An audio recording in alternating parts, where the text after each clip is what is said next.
Shalom, selamat pagi saudara-saudara dalam kekasih Tuhan. Selamat hari Minggu. Mari kita berdoa bersama.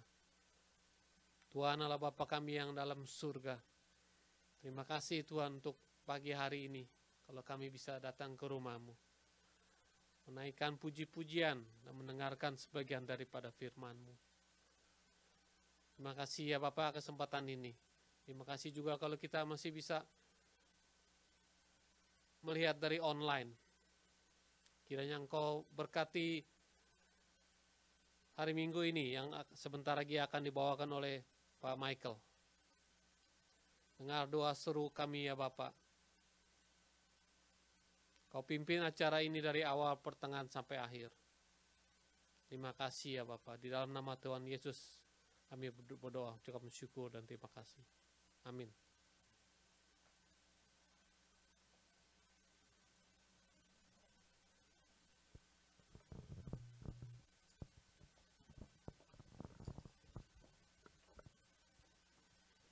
Shalom semuanya, mari kita mulai worship kita dengan lagu pujian Jejak-Mu Tuhan.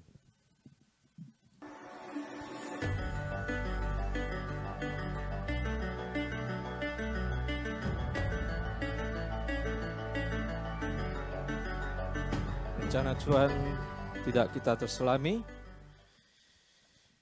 tapi rencana Tuhan selalu indah buat mereka yang percaya kepadanya.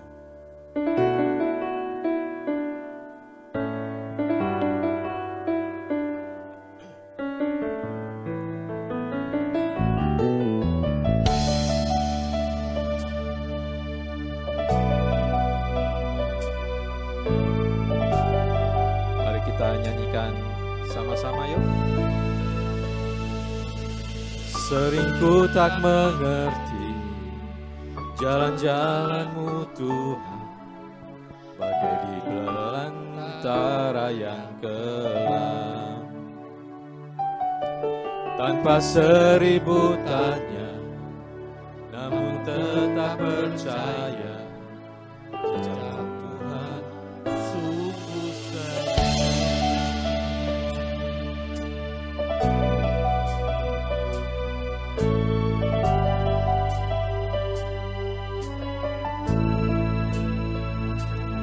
Sering ku tak mengerti jalan-jalan-Mu Tuhan, bagai di belantara yang kelam.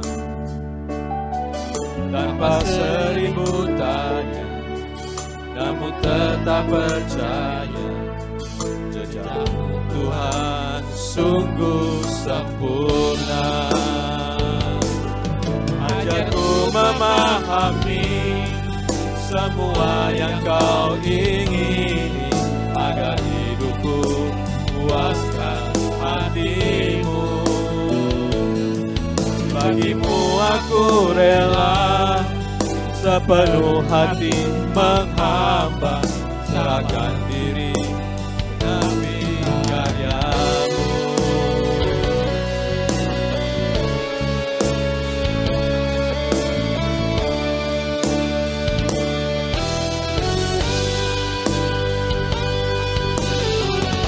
Kita arahkan hati kita menyambut Tuhan. Hadir di rumah kita masing-masing dan di tempat ini.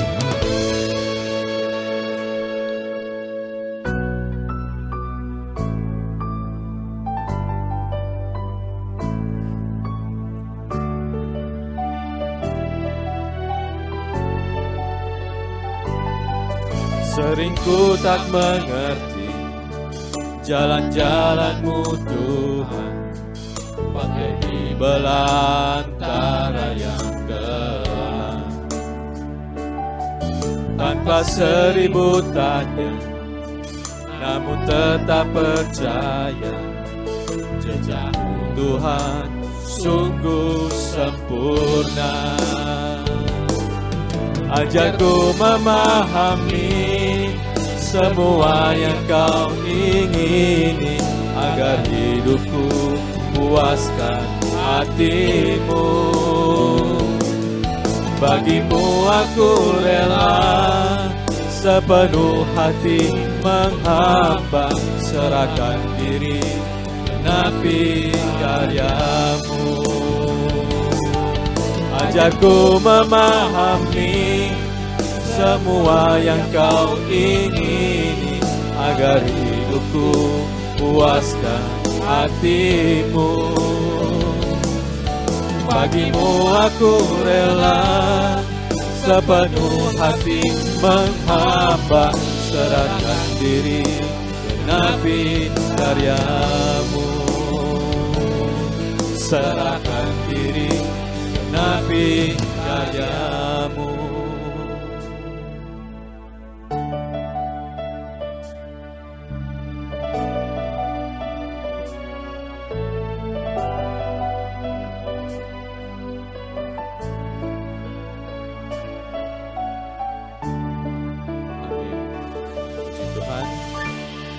Kita teruskan pujian kita dengan lagu gembira. Kita puji Tuhan selalu di segala situasi, karena Dia Tuhan yang berkuasa.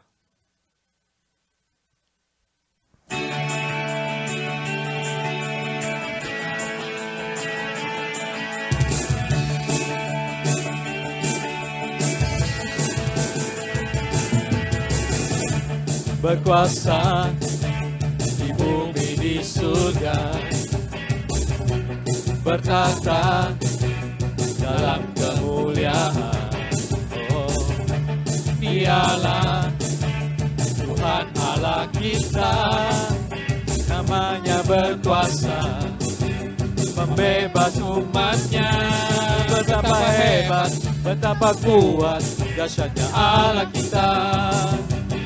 Dia berjaya atas semua perbuatannya. Betapa hebat, betapa kuat, dahsyatnya Allah kita. Dia ternama Yesus Raja segala raja, Tuhan Allah kita. Kita boleh nyanyikan sambil bertepuk tangan yuk.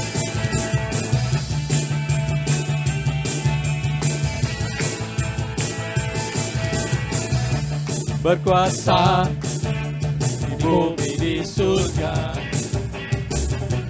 bertata dalam kemuliaan. Dialah Tuhan Allah kita, namanya berkuasa membebas umatnya. Betapa hebat, betapa kuat, dahsyatnya Allah kita. Dia berjaya atas semua perbuatannya. Betapa hebat, betapa kuat, dahsyatnya Allah kita. Dia bernama Yesus Raja segala raja, Tuhan Allah kita.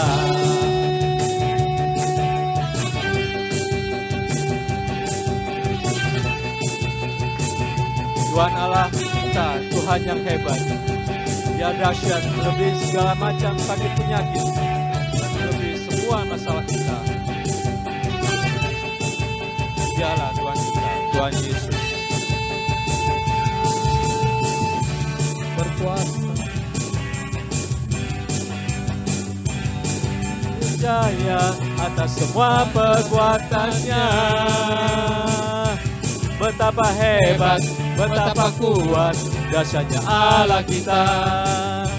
Dia ternama Yesus Raja segala raja. Betapa hebat, betapa kuat, dahsyatnya Allah kita. Dia berjaya atas semua perbuatannya. Betapa hebat, betapa kuat, dahsyatnya Allah kita. Dia ternama Yesus Raja segala raja, Tuhan Allah kita. Tuhan Allah kita.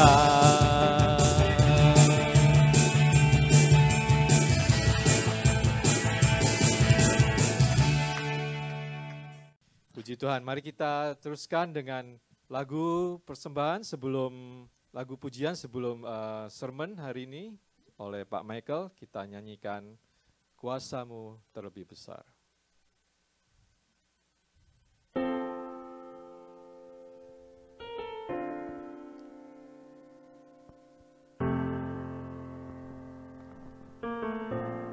Kuasa Tuhan kita lebih dari masalah dunia, lebih dari sakit penyakit,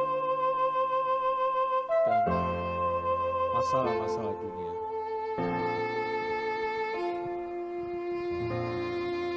Kuasa-Mu terlebih besar, Tuhanku terlebih besar. Tak pernah terlambat janji-Mu ya Tuhan, menolong hidupku. Kuasa-Mu terlebih besar, Tuhanku terlebih besar. Tak pernah terlambat janji-Mu ya Tuhan, pulihkan hidupku.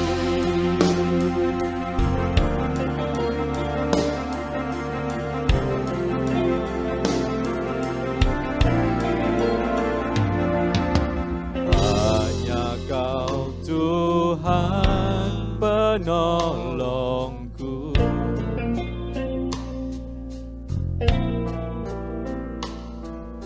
yang selalu setia bersamaku.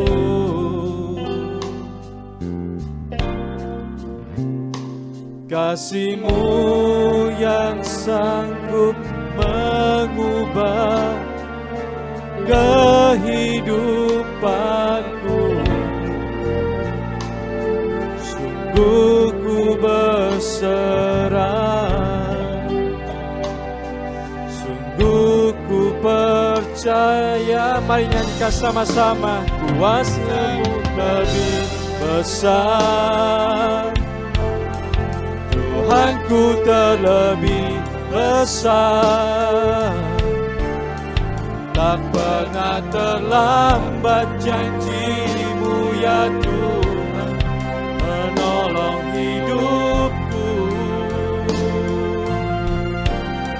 Kuasa-Mu terlebih besar, Tuhanku terlebih besar. Tak pernah terlambat janji-Mu ya Tuhan, pulihkan hidupku.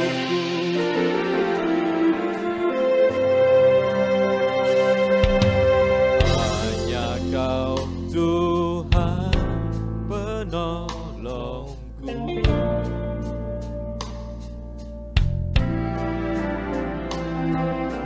yang selalu setia bersamaku.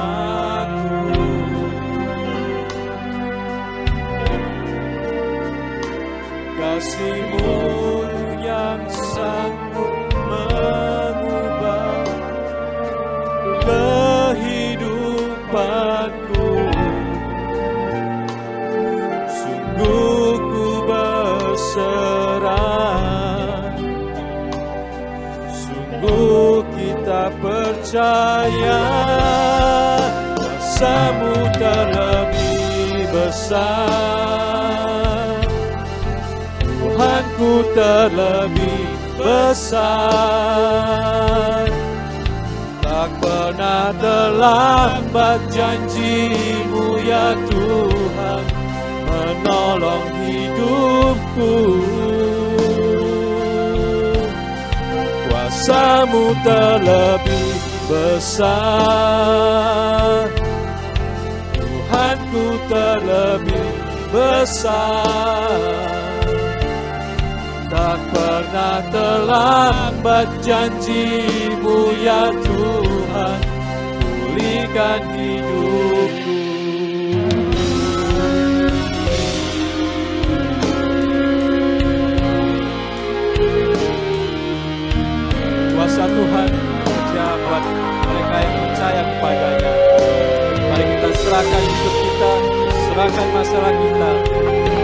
dalam tangannya. Dalam saat yang susah ini, kita teguh dalam iman. Ku percaya Kau bekerja mendatangkan kebaikan di hidupku. Ku percaya Kau bekerja mendatangkan kebaikan, mendatangkan kebaikan.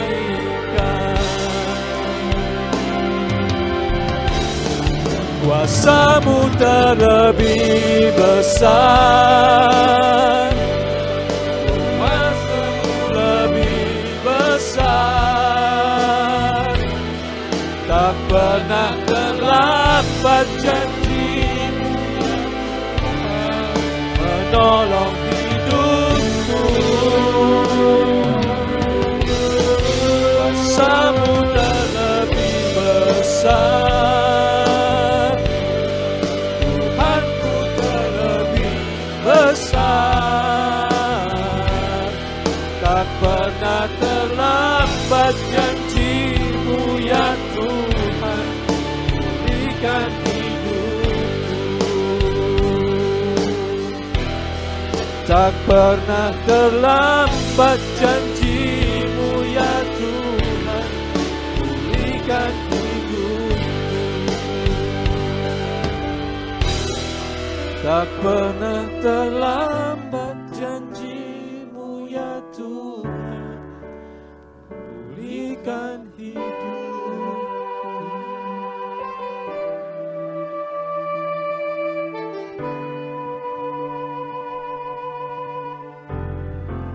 Dia tidak pernah terlambat menolong kita semua.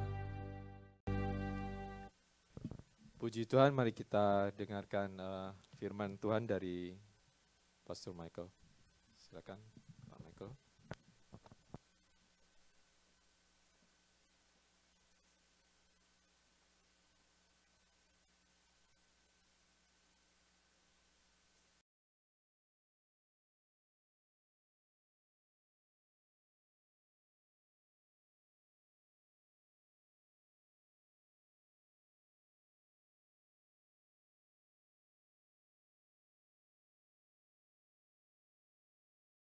Semuanya,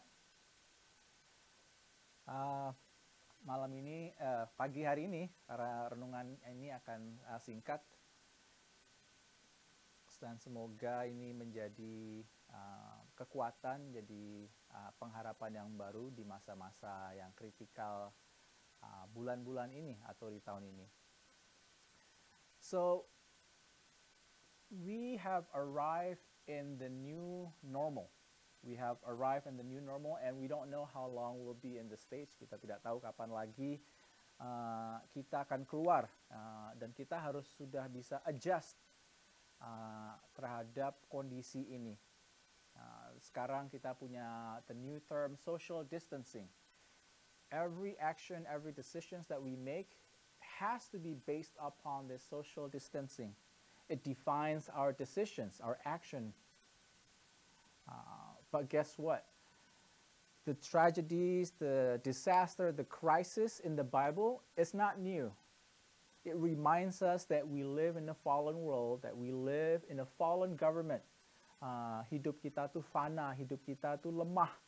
We are very dependent. We don't know what's going to happen. We fear our mortality, and the more we understand that we are very vulnerable to death and to sickness, the more humans should draw themselves closer to God, lebih dekat kita kepada Tuhan, kepada yang memberi dan juga mengambil kehidupan. Bad things happen to good people, good things happen to bad people. Hal baik bisa terjadi kepada orang yang baik, hal yang jahat juga bisa terjadi kepada orang yang baik.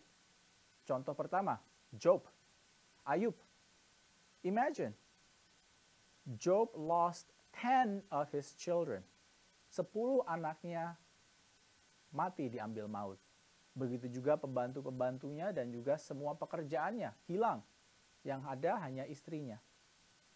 Kita lihat di New York yang mati sudah sekitar 15 ribuan ke atas. Di Amerika sekarang yang mati sudah 52 ribu ke atas. Kalau Anda mengikuti berita-berita hari ini, membaca warta berita, koran, gereja-gereja di New York banyak yang anggotanya meninggal. Pendeta-pendeta bingung, kesusahan bagaimana cara menghadapi keluarga-keluarga yang memerlukan consolation, kekuatan yang kehilangan kekasihnya. Setiap malam pendeta-pendeta itu tidak bisa tidur. Banyak telepon. Nggak tahu kalau ada yang sakit, ada yang positif, ada yang masuk rumah sakit, atau ada yang mati. Sekarang banyak pemimpin-pemimpin gereja pada kehilangan tidurnya, pada khawatir karena mereka tidak bisa menjenguk anggota gerejanya, mereka tidak bisa melakukan acara funeral. Ini masa-masa yang susah dan gereja harus tahu dan bisa bagaimana merespon akan kondisi seperti ini. Dan bagaimana sejarah akan mengingat kekristenan atau gereja mengalami masa-masa COVID ini. Saya percaya, I believe that God uses disasters and tragedies and crises to accomplish His plan and His will through us.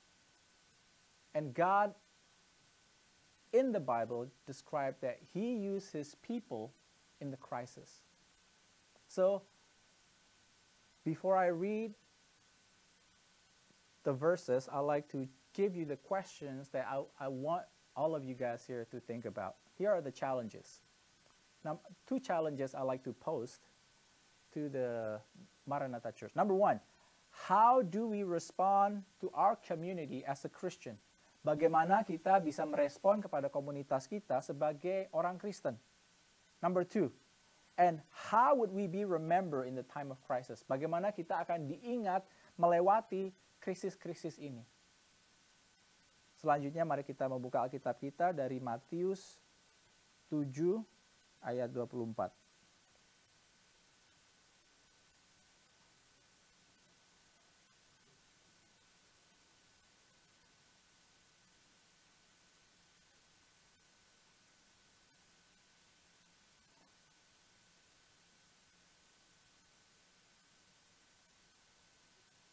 Oh, sorry, I think it's Matius 6 ya.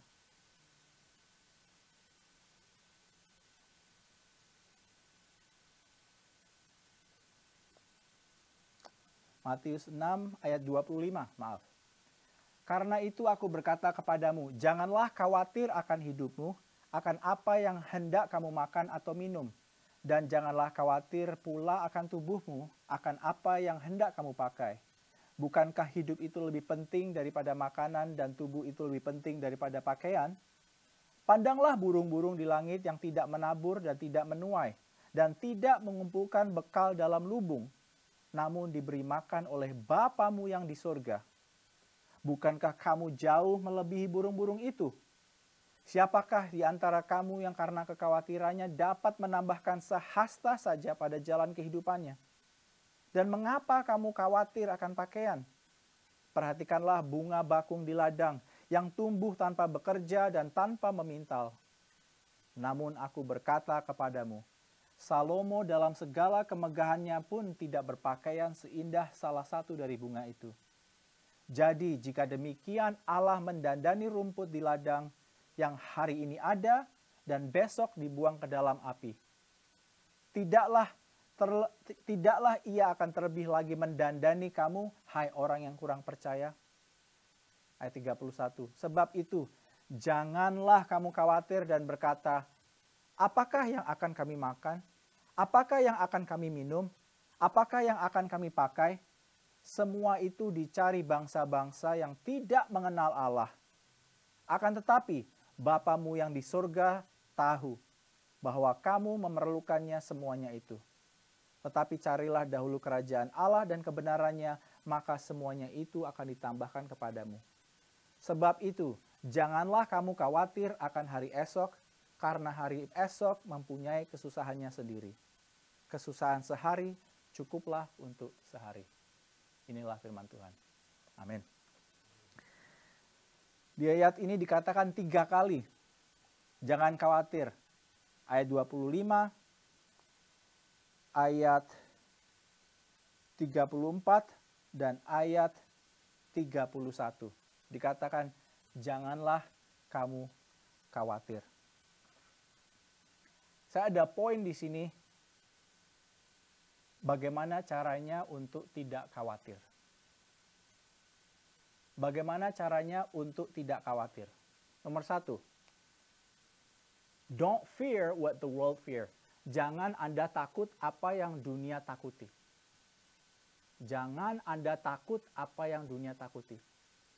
Apa yang dunia takuti sekarang? Flu. COVID-19 flu. COVID is the trend, and 19 itu tahun 2019 keluarnya. Seluruh dunia sekarang lagi takut. Why? Karena orang takut mati. Tapi kita tahu, when you are afraid to die, you are not ready to live. Kalau orang takut mati, berarti orang itu belum siap untuk hidup. Hanya orang yang berani mati adalah orang yang berani hidup. Dia tahu akan purpose-nya. Kita orang Kristen, kita tidak takut. Why? Kita tidak takut mati. Karena apa? Romans 8:28 berkata, God works for good, for all His purpose, for our own good. Tuhan bilang. Jadi semua yang terjadi, walaupun itu baik, walaupun itu jahat, walaupun itu netral, itu membawa kebaikan buat kita. Saya ingat ada teman saya pernah bilang, jangan takut. Dia bisa ilustrasikan seperti ini. Ada orang nyebrang jalan, tiba-tiba dia nggak tahu mobilnya kenceng, hampir ketabrak, dia bilang, hampir saya ketabrak, puji Tuhan, saya nggak apa-apa. Besoknya, dia lagi nyebrang. Dia nyebrang jalan, ada mobil lewat, dia kedorong, kakinya patah. Terus dia bilang sama temannya, wah puji Tuhan, hanya kaki yang patah, Tuhan masih baik. Nggak apa-apa. 3 bulan lewat, dia keluar dari rumah sakit, pulang, dia nyebrang jalan lagi. Tiba-tiba mobil ini jauh lebih kuat, dia masuklah di rumah sakit. Masuk di ICU. Terus dia bilang, puji Tuhan, saya belum mati. Tuhan masih mengasihi saya. Dia keluar dari ICU, tiba-tiba dia mati. Temannya bilang, puji Tuhan, Tuhan itu dahsyat. Kematian hanya membuka pintu untuk masuk ke surga. Orang Kristen tidak takut mati. Karena apa? We have an eternal perspective. Perspektif kita itu tidak short. Perspektif kita itu jauh lebih panjang. Kita mempunyai pikiran tentang eternal perspective. Yang mengenai surga, kehidupan yang kekal, yang abadi, yang lebih dari 120 tahun. Jadi kita tidak takut apa yang bumi dunia takutkan. Nomor 2, bagaimana caranya supaya kita tidak khawatir? We have to be conscious of His love. Kita harus lebih peduli, banyak memikirkan tentang kasih-Nya. Conscious of His love. John 17:23 it says, that the world may know that you have sent me and have loved them as you have loved me. Dikatakan, supaya dunia tahu bahwa engkau telah mengirim aku dan telah mencintai aku sama seperti engkau mencintai mereka. Apa artinya? Artinya Tuhan bilang kita dicintai oleh Allah Bapa sama seperti cintanya Allah Bapa mencintai anaknya. Nah, kalau Alkitab bilang ya kita dicintai oleh Bapa 3-4 level di bawah cintanya Bapa kepada anaknya. Wah, saya sudah senang. Oh, I'm grateful to be loved 4-5 notches below Jesus. That's fine. Tetapi Allah Bapa nggak bilang gitu. Allah Bapa bilang cintanya Tuhan sama Allah Bapa sama Yesus itu satu level dengan cintanya Bapa dengan kita, manusia yang diciptakan. Apa artinya? Kalau kita banyak memikirkan betapa besarnya cinta Allah kepada kita, kita tidak takut. Karena dikatakan, the perfect love casts out all fears. There's no fear. Perfect love is not our love for Him. Perfect love is for Him, from Him to us. When you know that God loves you so much, ketika kita tahu, sadar, mengerti betapa besar Tuhan mencintai kita, kita tidak khawatir lagi.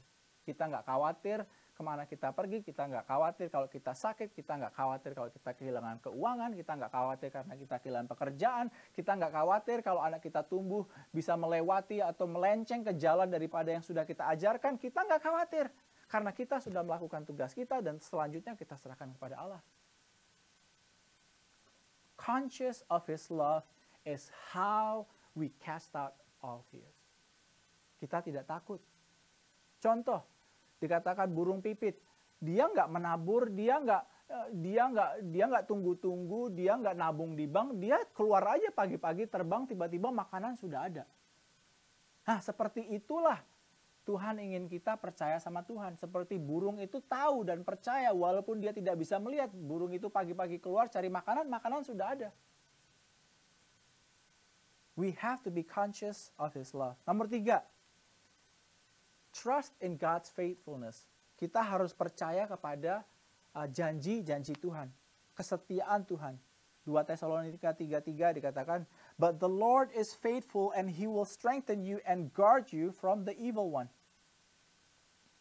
See, God is faithful.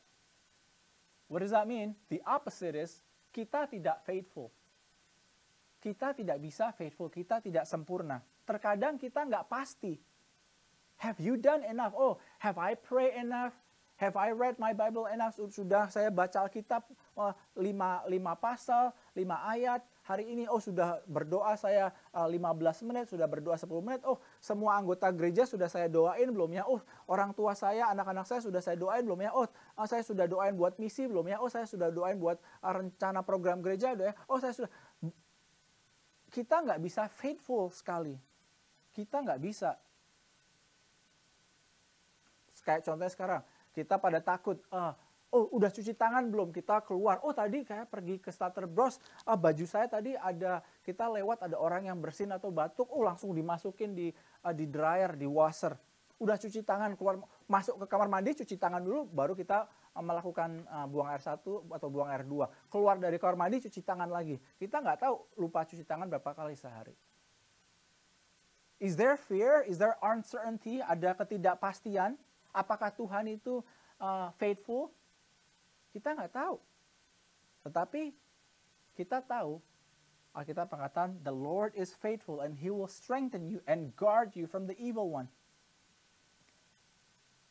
Kesetiaan dalam Alkitab itu tidak pernah digambarkan seperti anak yang megang tangan bapaknya dengan kuat. No, kebalikannya. Kesetiaan di Alkitab itu selalu dilambangkan dengan tangan bapa yang memegang tangan anaknya dengan kuat. Karena anak itu tidak akan kuat memegang tangan bapaknya, dia akan lepas. Tapi kalau tangan bapaknya yang megang ke anaknya, itu namanya kesetiaan. That's God's faithfulness. So number 1, don't fear what the world fear. Number 2, be conscious of His love. Number 3, trust in God's faithfulness. Number 4, be led by the Spirit and not by fear. Dipimpinlah oleh kuasa Roh Kudus dan bukan pada ketakutan. Do not make decisions out of fear. Do not make decisions out of fear. Jangan Anda membuat keputusan waktu Anda takut. Apalagi kalau lagi marah.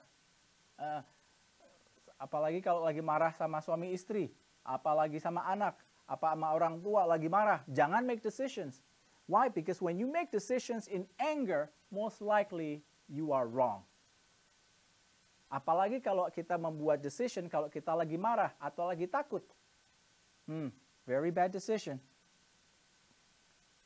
Kalau kita catch corona, kalau kita kena penyakit COVID-19, kita juga nggak boleh mengambil keputusan yang didasarkan akan rasa takut. Nggak boleh. Harus masih dipimpin dengan kuasa Roh Kudus. Percaya akan pengharapan. Believe God for restoration, not fear. Yang kelima, keep your focus on Jesus. How do you repel your worriness? Keep your focus on Jesus. What does that mean? Let's stop talking about corona, corona, corona, corona, corona that, corona this, corona that, COVID that. Setiap percakapan selalu nyambungnya ke corona, ke COVID. Stop. Itu bisa buat orang takut. Yes, you're conscious. Yes, kita harus up to date. Kita harus be filled with knowledge. Sama kalau baca berita di Google atau di Yahoo atau di mana, itu nggak perlu kadang dibaca semua detailnya. Kalau lihat headline yang udah cukup. Jangan diklik lagi, ntar baca detailnya kita jadi takut. Jadi dipenuhi dengan rasa kekhawatiran. Nggak perlu. Kalau perlu, dilihat aja headline-nya. Oke, saya sudah tahu. Sudah cukup. Udah. It has to be wise. We have to be wise. Has to focus on Jesus. Nggak bisa fokus akan coronanya. Fokus akan Jesus. But let's talk about Jesus more. Let's talk about Jesus this, Jesus that, Jesus this, Yesus itu, Yesus itu, Yesus ini. Let's talk about more about Jesus. Talk about Jesus bersama dengan keluarga Anda. Talk about Jesus with your coworkers. Now is the perfect time. People are afraid. People are looking for an answer. Is God causing COVID-19? Did God allow suffering? Is this evil? Is this natural evil? Is God going to save me?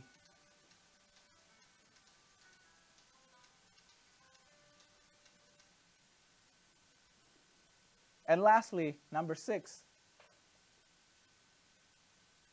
How do you repel weariness? Death, number 6, death has no power in you. Kematian tidak ada lagi kuasa dalam kehidupan kita. This is the time where God's love is felt stronger than ever before. Death has no power over us. The Bible says, "Oh death, where is your sting?"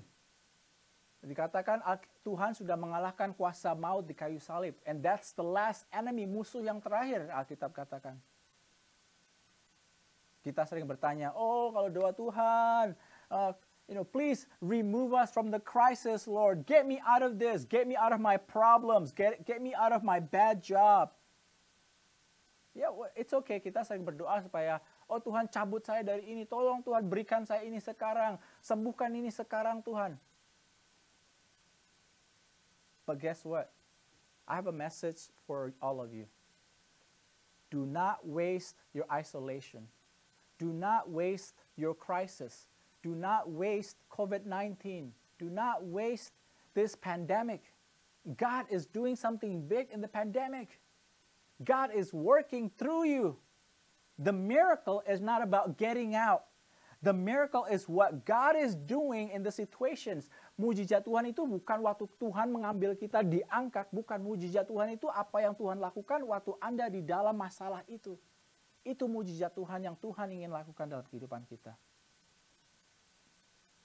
We ask God, God, give me favor to be strong so that I can persevere.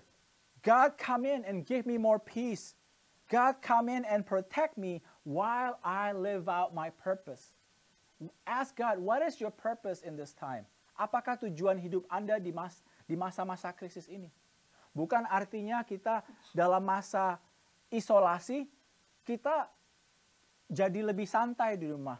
Jadi lupa akan Tuhan. Jadi seakan-akan kita lebih banyak waktu leisure time. Lebih banyak masa-masa santainya.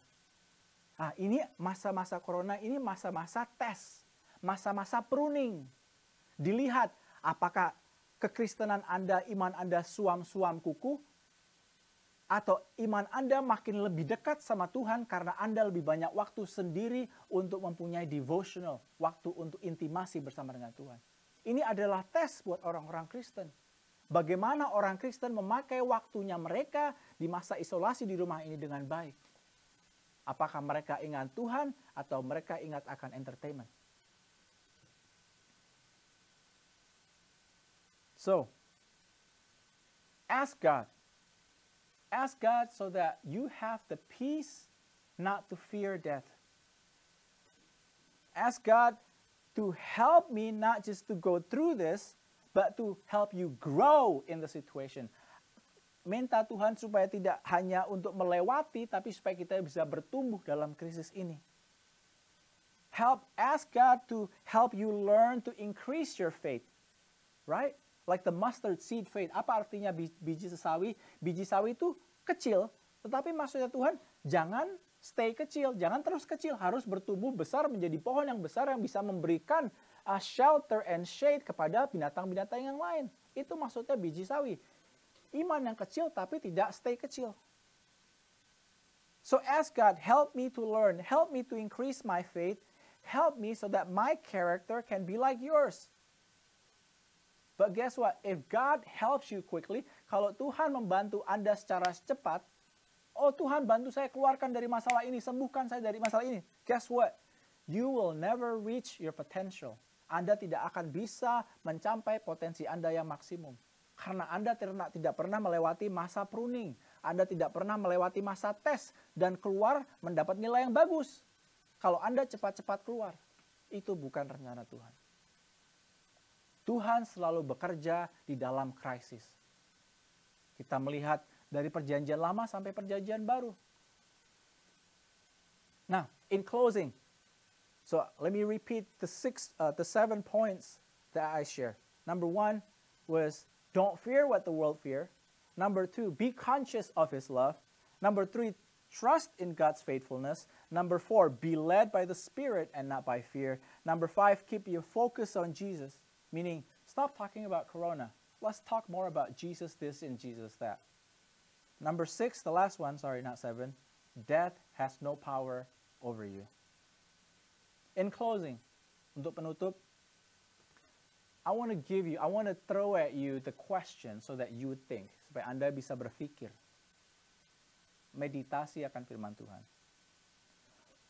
What should you do in your days of pain? Apa yang Anda harus lakukan di masa-masa sakit ini?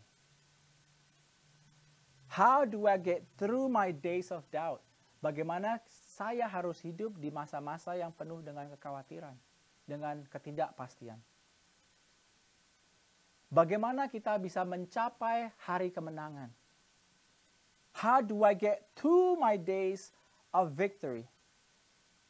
Now, last illustration yang akan saya berikan adalah tentang Easter.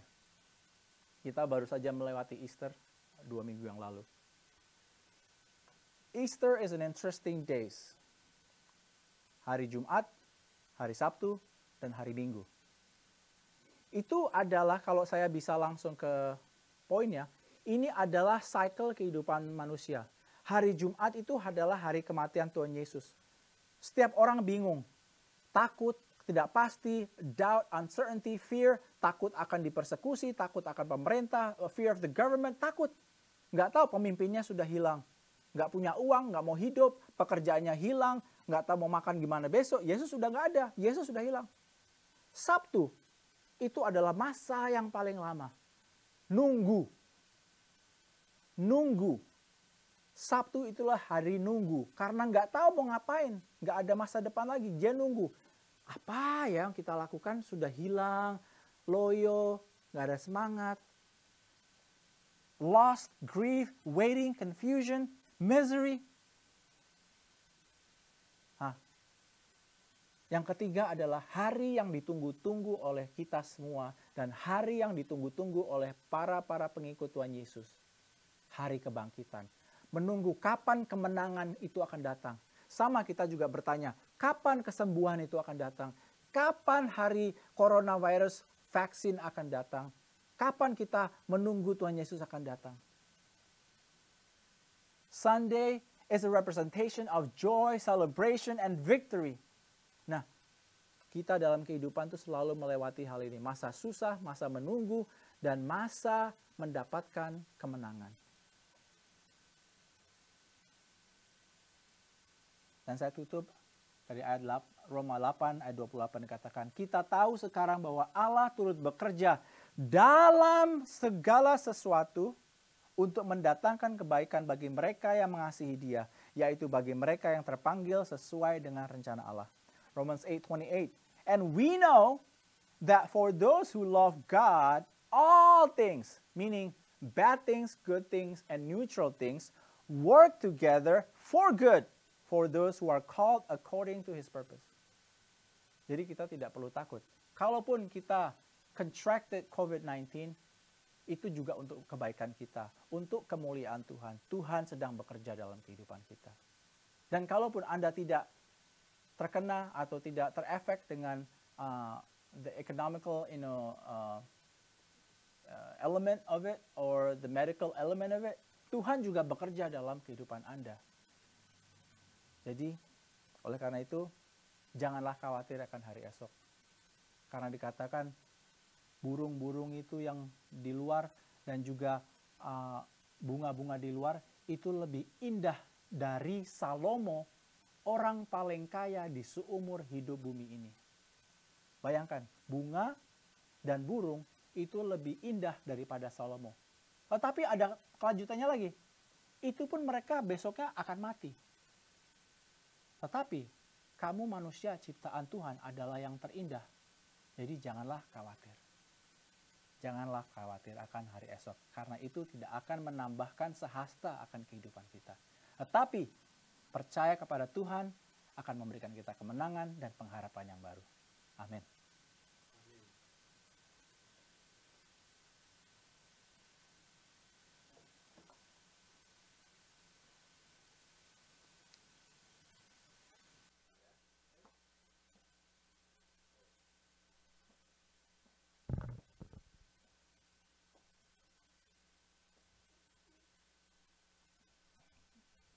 Teman-teman semuanya, mari kita saksikan lagu persembahan dari teman-teman kita.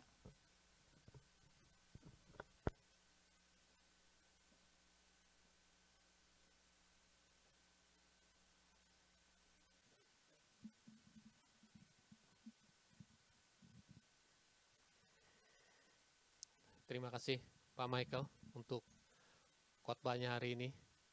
Semoga Tuhan terus memberkati Pak Michael dan keluarganya untuk di hari-hari mendatang.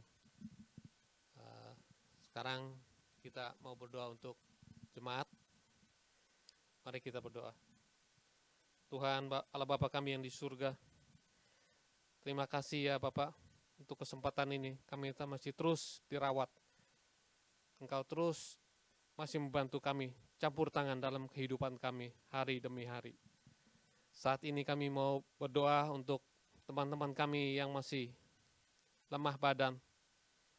Kami mau berdoa untuk Ciwiwi yang masih di rumah sakit. Kiranya dengan kemurahan tangan-Mu, Engkau terus membantu, menjaganya ya Bapak, dan memberi kesembuhan. Kami juga untuk berdoa untuk Koyongki, untuk Pak Handi, untuk Ibu Liani. Kiranya Engkau jamah dia satu persatu ya Bapak. Engkau tahu keadaannya masing-masing. Urapi dia, beri kesembuhan ya Bapak. Dan untuk yang di nursing home, kami juga berdoa terus Tante Hermina dan Ibu Ida. Kau juga turut campur tangan, Kau jamah dia satu persatu ya Bapak. Beri kesembuhan yang sempurna yang datang daripada kamu. Terima kasih Bapak. Saat ini kami juga berdoa untuk yang lanjut usia. Untuk Tante Ing, untuk Tante Juliana, untuk Pak Sugianto, Civivi, Tante Tres, tolong Tuhan, jaga kesehatannya, dan jaga kesehatan mereka dan berikan penghiburan dan kekuatan pada mereka masing-masing. Tuhan, untuk teman-teman kita yang sedang mengurus izin tinggal dan status mereka masing-masing, kiranya Engkau tolong bantu mereka, semoga semuanya berjalan dengan lancar dan cepat selesai untuk surat-surat ini. Saat ini kami juga teringat pada teman-teman kami yang saat ini tidak bekerja akibat COVID-19 dan juga teman-teman yang sedang bergumul untuk mempertahankan usahanya. Tuhan tolong, Engkau pelihara mereka masing-masing Bapak. Cukupkan segala keperluan mereka. Engkau tahu kebutuhan mereka. Engkau terus akan membantu memeliharanya dan menjaganya kesehatan masing-masing Bapak. Saat ini kami juga datang berlindung dan pagari teman-teman yang harus bekerja sampai saat ini. Tuhan, supaya mereka terlindung dari wabah ini, jaga mereka masing-masing, pagari, bungkus dengan darah-Mu ya Bapak, agar mereka terus bisa bekerja, agar terus menjadi pemimpin. Terima kasih ya Bapak. Kita juga berdoa untuk mereka yang harus di garis depan, untuk dokter, untuk perawat, untuk polisi, untuk janitor, sukarelawan, dan petugas pemerintah, dan semuanya yang ambil bagian dalam menangani COVID-19. Tuhan tolong pimpin dan penyertaan-Mu atas keluarga Maranatha. Tuhan tolong pelihara iman kami masing-masing agar kita tetap bertumbuh. Tuhan tolong kami agar mengerti apa rencana-Mu dalam segala hal yang kami alami kini. Tuhan, kami percaya kehidupan kami ke dalam tangan-Mu. Dengar doa seru kami ya Bapa. Di dalam nama Tuhan Yesus kami berdoa, ucapkan syukur. Amin.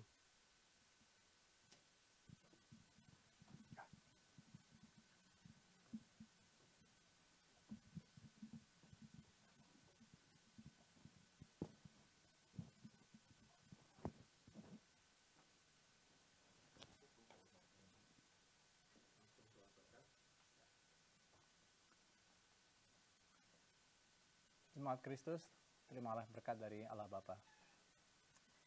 Biarlah kasih Allah Bapa dari surga dan pengorbanannya anaknya di kayu salib yang sempurna yang telah selesai dan persekutuan Roh Kudus menyertai kita sekarang sampai selamanya kita melihat wajahnya di surga kembali. Dalam nama Yesus. Amin.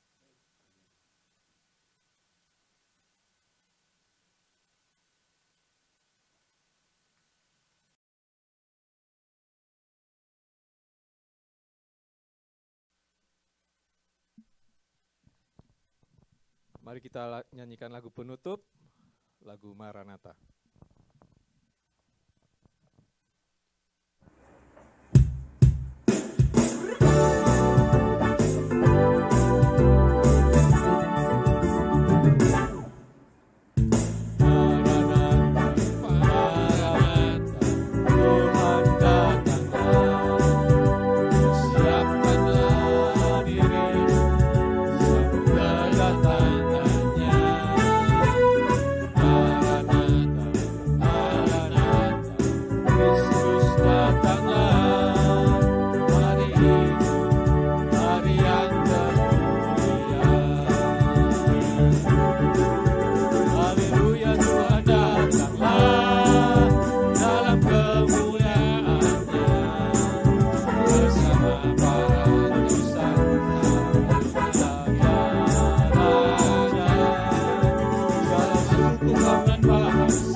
Kebaktian selesai.